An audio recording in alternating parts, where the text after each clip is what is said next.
بيا مغاربه خاوتي قالوا لي راك تبرد لنا في القلب لانك تهضر بالحقيقه وصح. خوتنا المغاربه كانوا يدوا في الغاز تاع التيو، غاز تاع التيو واش معناها؟ باطل تاع التيو، غاز يمشي في التيو هما يشعلوا باطل. السي محمد عزيزي من القفازه تاعو المراقه عادانا واذانا. حنا يا خويا نعطي لك الغاز باش تاذيني، نعطيك الغاز باش تضرني انا. كوبات الرجال عليه الغاز. شوفوا الشعب المغربي واش صار بيه، قلت لك. ها يا محمد عزيزي، ها شوف واش صار يا محمد عزيزي. ها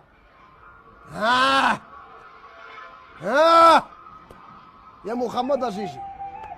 علاه يعني علاه هنا باه نبينو لكم باللي محمد عزيزي ما يصرى له والو. راه عنده قصر في فاس، قصر في الرباط، وقصر في طنجه، وقصر في التطوان، وقصر في بني ملال، وقصر في الخميسات، وقصر في الصويره، وقصر في مراكش، وقصر في مع البرجوين. وين تروح في شفشاون، وين تروح عنده قصر.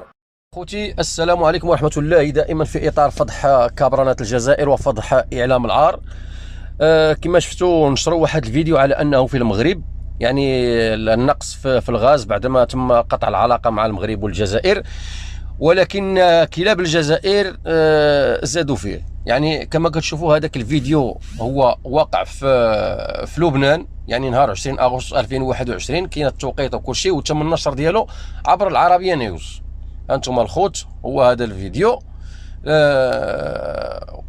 قراو معايا. وبسبب شحن الغاز المنزلي تداعي مواطنون بعد انتظار ساعات امام شركه توزيع الغاز لشراء قوارير الغاز المنزلي لبنان. انتم الخوت قبل ما ندير لكم الفيديو تنعطيكم بالتفاصيل يعني في تم النشر ديالو. وكابرانات الجزائر خادوا من هذا الموقع وداو نشروا على انه في المغرب. تابعوا معايا.